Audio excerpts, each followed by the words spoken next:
Some viewers may find the following video disturbing. Viewer discretion is advised. Hey everyone, welcome back to Board Games Unlocked, and Brad and I are doing a discussion for Expeditions, the sequel to Scythe.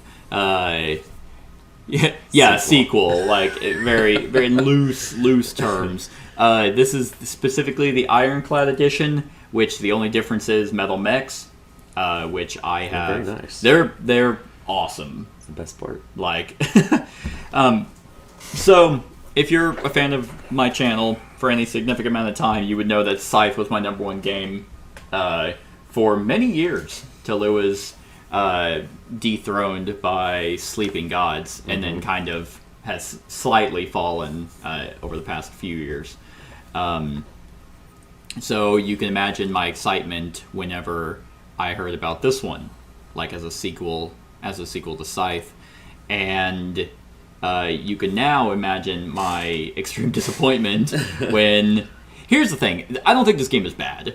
Like, there are elements of this game that I like, but I kind of find it boring, and that's my main issue with it. Here's my number one comment about this game. I'm not a fan of Scythe. I don't care for Scythe either. I was hoping this was. Well, no, it's just. No, I'm kidding. I was hoping this was going to be different. Yeah, but it is different, right? But think about how long this game took. Hour and a half to 2 hours, right? Yeah. If you're going to spend that much damn time, just play Scythe. Yeah. I mean, that's the thing. It's like, it's in the world of Scythe, and it takes certain visual aspects of it. Yeah. But it's like, if you're going to spend that much time, just play Scythe. I agree. And like I said, this game is different from Scythe. It's not like I'm saying right. might as well play Scythe because this is basically that. That's not the case. It's just that I find Scythe to be far superior in almost every way. There are things about this game that I do like better than Scythe, but that's because Scythe doesn't have it. You know, the card play that's in this game is not in Scythe. Right. Scythe is a war, you know, it's themed about war, but you don't actually really fight all that much. It's a Euro-esque war game. And, I mean, let's get this out of the way. Scythe and Expeditions has some of it's the best artwork in board gaming. If you're not familiar, the story of Scythe is the game was built around its artwork. So that goes a long way, and just because of that's why Scythe kind of took off. So it's like with Expeditions, it's kind of like it's not a tableau game. It's like a card tucking game of slight resource management, like multi-use cards for a limited amount of time, slight worker placement, but not really because it's also on your cards. I will say, I think this game is unique. I haven't really seen any game like this in the sense of how you use your cards, but for me, how you use your cards isn't exciting. Like, you know, I never... In a game with multi-use cards, which, when I say multi-use cards, you can play... There's like a plethora. Every card can be played for either its resource, which there's only 2 resources in the game, Guile and Power. And you only need Guile and Power to vanquish areas which you're clearing up corruption. And you're really only doing that to kind of free up extra action spots and put out a star. So you can get a resource. You can eventually, some of them are quests that you can fulfill, but that's just kind of another way to get other resources. And then it's a worker placement spot, and then it's called melding for meteorites. I mean, to me, this game is all mechanical. Yeah. No theme. Yeah, not really. The art is nice to look at and stuff, but, like, you literally are... Like, I had no theme in this whatsoever. Yeah, it like, feels soulless. It's like, almost. here, I'm going to get these resources to move this track, and then I'm going to spin those to get this card scored. Yeah. And, you know, it was just like, there was no... Because the huge thing about... And obviously, I'll be comparing it to Scythe. I have to. It was my favorite game. I still adore Scythe. Every time I play... Which I don't play Scythe a whole lot anymore. But every time I do play Scythe, I'm like... Yeah, I remember why this was my number one. But I could never pinpoint exactly why Scythe was my number one for so long. Everything was just clicked. But a great example is in this game there are quests. There are 3 types of cards in this deck that you just shuffle. So it's completely random. If you're trying to get quests to be, to do a star for quest, and they're not coming out, it's like, okay, I guess I'm just not doing that. But, I mean, alternatively, you can do the items. You get a star for an item, or the meteorites. But when you quest, it says what you're doing. Place 8 possessed animals, talk with the protectors of the cave, clear the blockaded bridge. And I didn't read a single title of I those. did, but here's, like you said, it's all mechanical, but you don't have to read any of them. But in Scythe, when you go do a quest, you see the art and you choose. You have your choices, And yeah. it's like, and all your options are based off of what's in the picture, so you kind of get into the theme a little bit. I'm not saying Scythe is the most thematic game in the world, but you felt like you were in the world, though. Exactly. And you don't in this. No. The art is just there. It doesn't feel interconnected. You don't feel like you're doing anything within the alternate Europa. It's just kind of like here. And to be fair, this is also kind of annoying. It is technically a sequel to Scythe, but it technically, I'm not going to read it just in case, but the very first line of the theme on the rulebook is a major spoiler for the Rise of Fenris. Oh, really? Yeah. Interesting. Yeah, I saw that and I was like, that's kind of annoying. It's not a spoiler for me because I've played that, but if you haven't, I mean, I might be making something out of nothing, but it is just the fact that it's there and I know of that expansion. I was like, really? You said it's a sequel to Scythe. Now, I guess you're including all the expansions? And I haven't touched any of the expansions or Fenris or anything, so I don't know if this is something that gets brought into that and you don't need to spoil it, but one of the weird things I thought about this was the supernaturally kind of stuff that kind of came in, like with the possessed people and the weird forest, and there's, there was like supernaturally kind of stuff. And I don't... So that's not from Rise of Fenris, Okay. but it does say... this is in Siberia, where a massive meteorite crashed near the Tunguska River, awakening ancient corruption. Okay. So that's where the meteorites are coming in.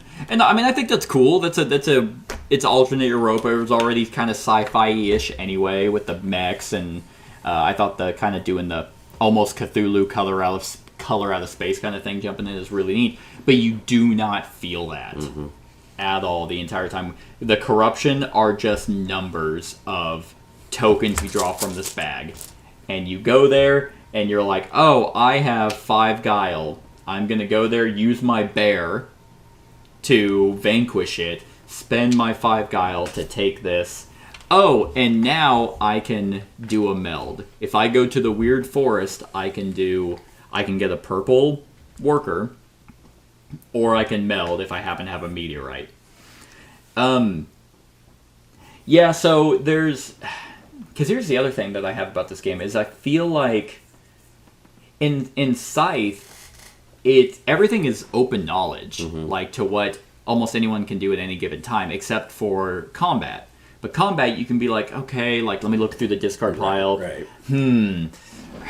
Like, and you can kind of try and get in their head on what they're going to play when you're fighting. That's really the only randomness. Here, you have these tiles that are shuffled out on the board, and you don't know where anything is. I mean, at least the quests tell you what level they're on, but it's like, man, I have 20 total power and guile. I really want to find that level 20 or the 20 location. I don't know where it's at. Oh, hey, you opened it up for me. Thanks, man. Right. Well, and another thing about this game, this could be a positive or negative depending on how you look at games, but with the exception of taking spots, this is a solo game. Yeah.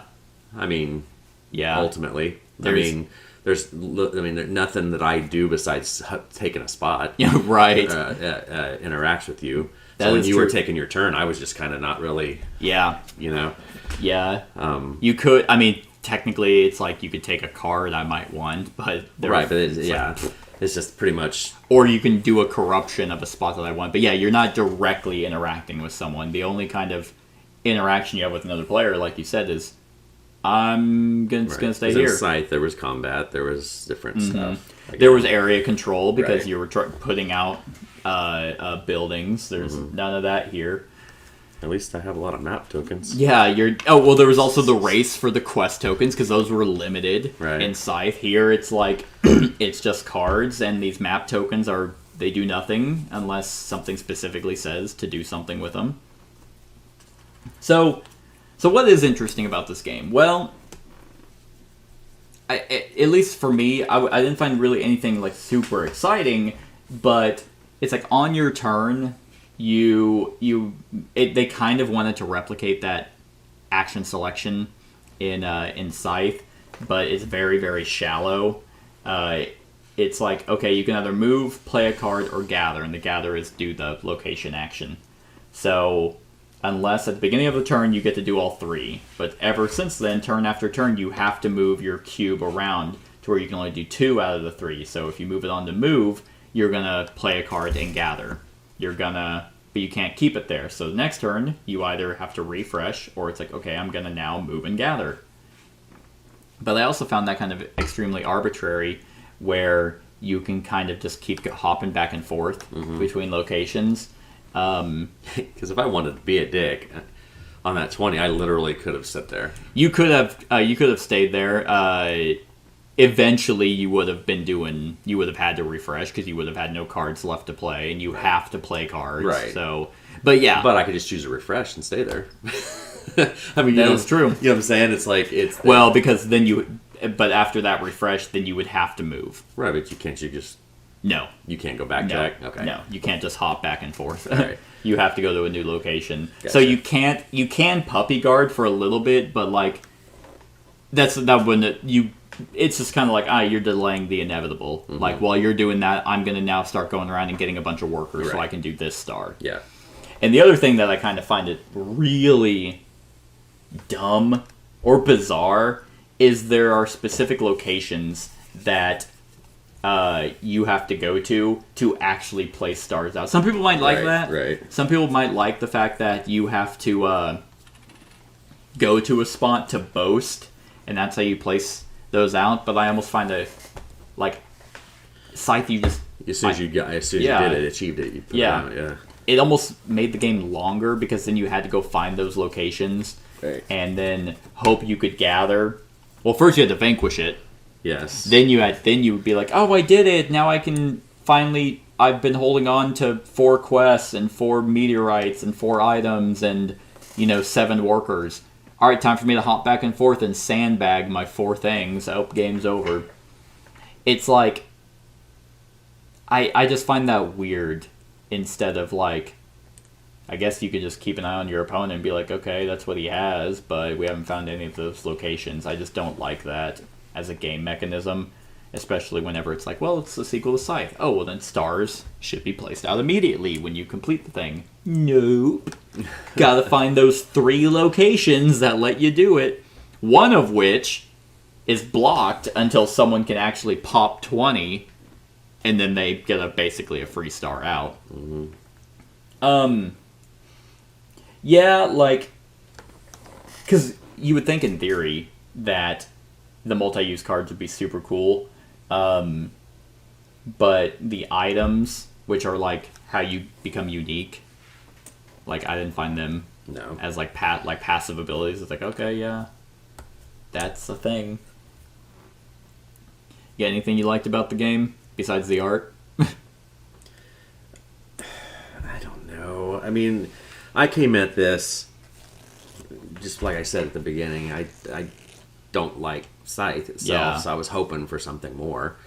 And it's when I would rather play Scythe than that. That's true. You know what I'm saying? Like That's true. It's a game. I mean, it's not the worst thing in the world I've ever played. No, It's I mean not we the- played it's we by played far Star not the Wars best. Rivals Right. earlier. That was clearly I very. like Star Wars Rivals better than this. No, come on now, come on, let's calm down. Hey, it only takes 15 minutes. That's true, but you'll be miserable those 15 minutes. I guess you were miserable for an hour and a half for this. It wasn't miserable. It's not. It wasn't. Well, that's what I'm saying. Is like Yeah, it's like what's worse, a genuinely badly designed game or a painfully average game. You know?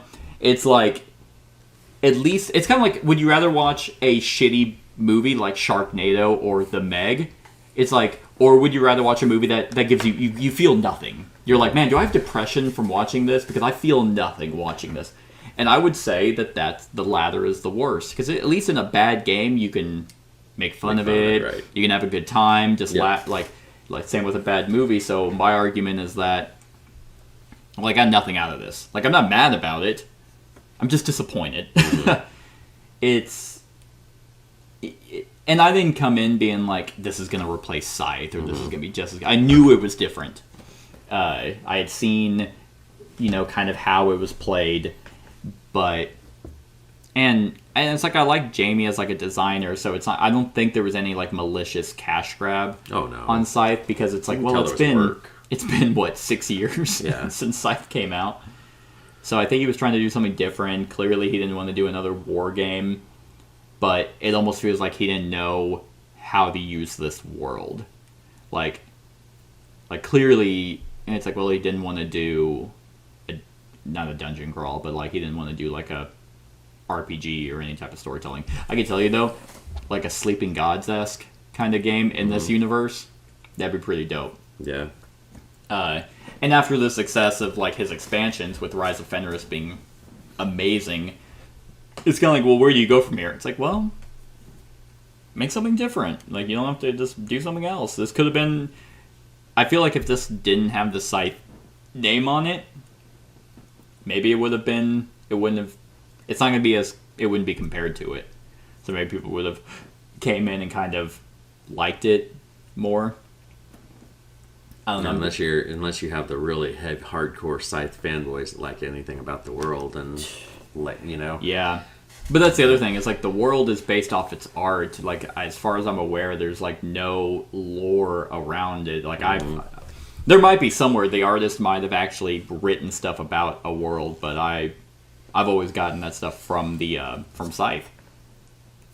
And it did kind of feel like it came down to most people in Scythe and in this game are going to be relatively close to each other, because these aren't really hard to do. Not that the goals in Scythe were all that difficult either. It is essentially a race game. Because it's like, I mean, you can win without getting all your stars out in Scythe, and you can do that here. But it does kind of do a popularity. Hey, I did all these quests for you, so I have the most quests, and because I have 3 or more, each of my stars is worth 10. But where you get a lot of your in-game money is from melding, and that kind of felt like in the games that we've played, that it's like, well, I melded more than you, so throughout the game I gained more money than you, so I'm gonna win. And money's the victory conditions. Which is the same as in Scythe, it's the wealthiest, so like in this particular game you and I were head-to-head. In fact, you were ahead on stars, and then it's like, oh, okay, well, we tied out on stars, so... and quests, so that does nothing, but I got like 20 coins throughout the game because of the melding. I melded 4 times, and you melded once. That was the defining factor. I don't find that exciting. Not that it's bad, it's just not exciting. What do you think of the card worker placement thing? That's new. I don't think I've seen that anywhere. It was weird, like, because all your cards are known to everybody, that you're to the left of your board's your deck. Yeah. Or your hand, whatever whatever. And then you move them over when you do the play action and stuff. It was fine. I mean, it was different. Yeah. But... your workers were just kind of there, but yeah. I mean, I ran into that part where I only had the one red worker. So... we did go different paths in this game, where you had a bunch of workers, and you had a bunch of cards. So you had a lot of options of actions that you wanted to do, and I specifically went after quests and then melding, so I had like no cards. By the end of this game, I had my character and my companion, and I just had the same worker, so I was able to cycle those through. But it's like, well, my character can't quest anymore, and my companion can only vanquish, but I don't have any resources, so my cards aren't doing anything for me. So how else do I get a star out? Oh, okay, I can go and get 7 workers or something.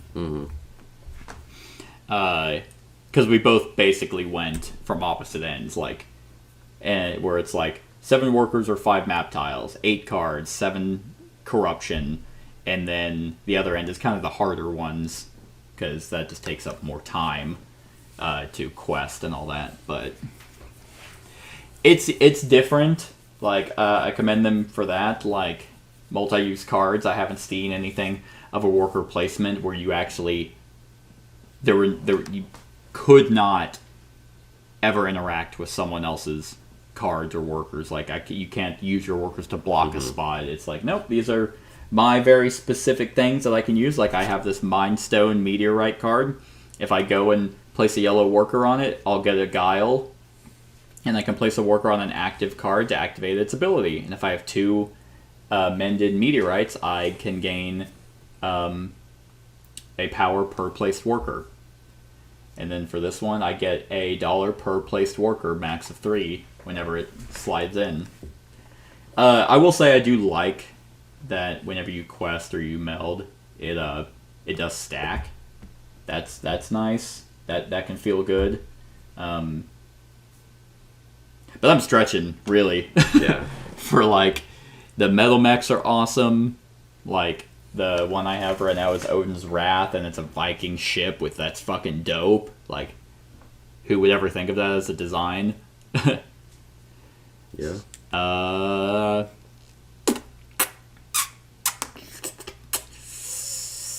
Yeah.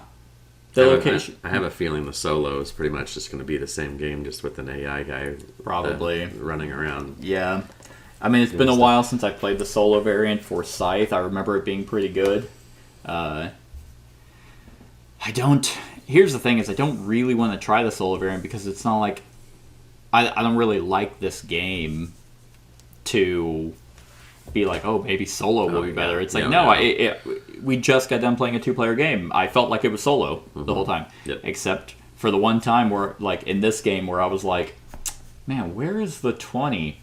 Oh, hey, thanks, man. Right You went there. It's like I was planning to go there and hope that it was there because I was on this side of the board, so I didn't want to have to trek all that way. But you went there first, and it's like, oh yeah, neat. I don't know. The action selection, I see what they were doing. It's very watered down. Scythe has a lot more going to it. I mean, one of the best things about Scythe is that upgrade system. That as you do better, your top actions get better as well as your bottom actions, and it's like that feels good. Nothing here necessarily feels good. It's just like, yeah, game was made.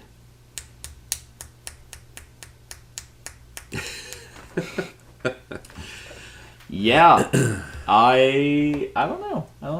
I'm just taking a good old gander. Oh, here is another thing that I actually kind of find annoying, which might sound weird coming from someone who loves Scythe. This game takes way more table space than it should.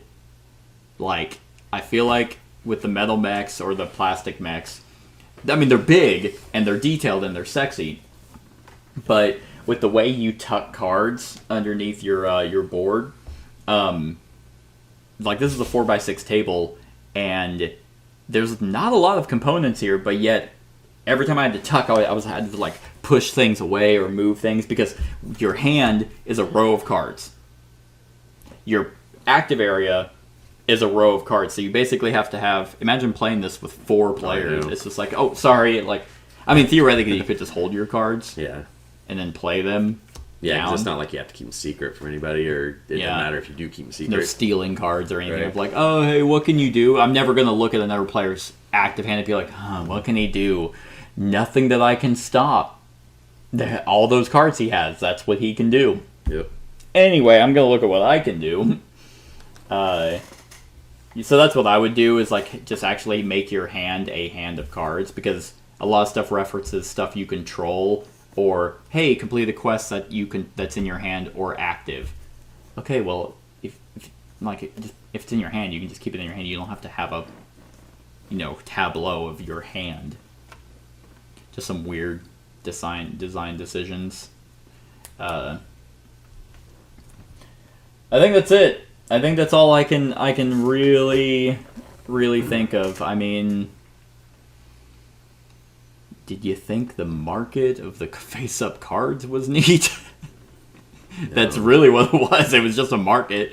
Because like of these 5 cards that are out there right now, 4 of them I couldn't use. Yeah. Because I didn't have the workers, which I know can be rectified by going to the spot and stuff. So yeah, like the crater rim lets you sweep and clear up the spots. It's essentially a market, like in any kind of deck builder or card game, but they have locations that when you go there to gather, it's like take a face-up card, or you can only take an adjacent card. So they tried to do some area finagling with the face-up cards, but I mean, gotta give him credit. He tried something different.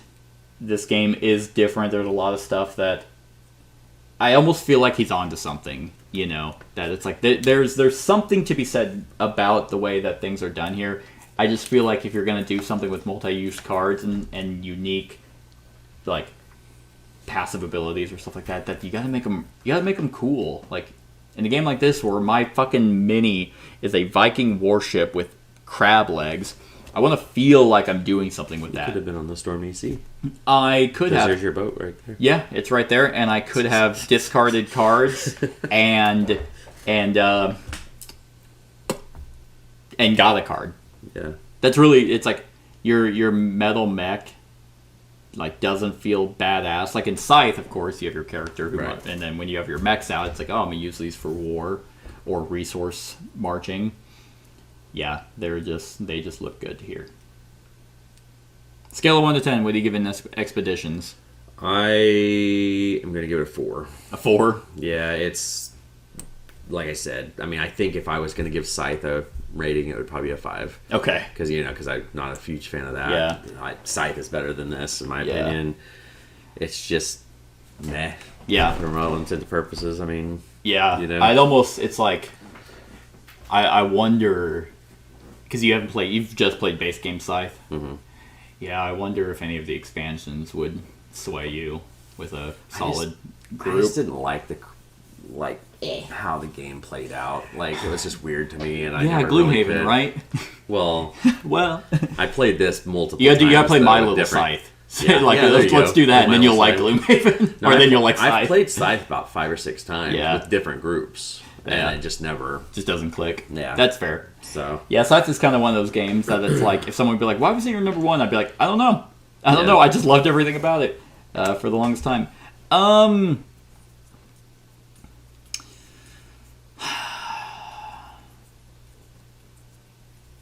Yeah, it's like I agree with you on a 4, especially for the price point of this game. This game's over $100.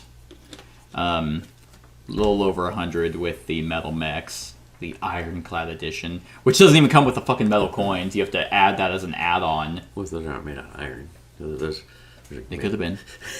They could have been made out of iron. But I think, because I'm a little bitch for Scythe, and it has Scythe's name on it, and Scythe is a 10 out of 10 game for me, I'm gonna give it a 5.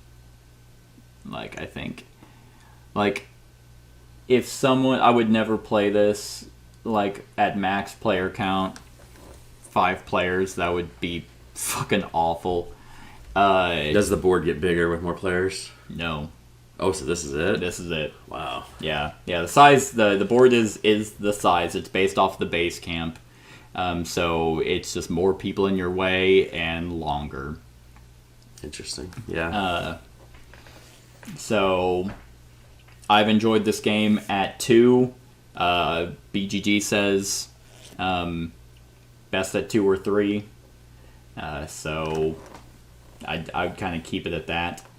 I'm going to give it an extra point. Yeah, I'm going to keep it at a 5. I think gameplay-wise, it is kind of a little bit below average at a 4, but I'm going to bump it up a point because the art is so good. Okay. No, that's fair. But that's disappointing. I'm sad boy. I'm sad boy now. But that's our thoughts on Expeditions. Let us know what you think of the game in the comments below. Other than that, like, comment, share, and subscribe, and have a wonderful whatever time of day it is for you. Hey everyone, thank you for watching, and I really hope that you enjoyed the video. If you would like to see more of my content, go ahead and click that subscribe button and the bell to be notified whenever I upload any new content. If you feel like supporting the channel, you can go ahead and click that Patreon link to be taken to my Patreon, and any help is truly appreciated. Other than that, stick around for any other run-throughs or reviews or cool top 10s or whatever I feel like putting on. Other than that, like, comment, share, and subscribe, and have a wonderful whatever time of day it is for you.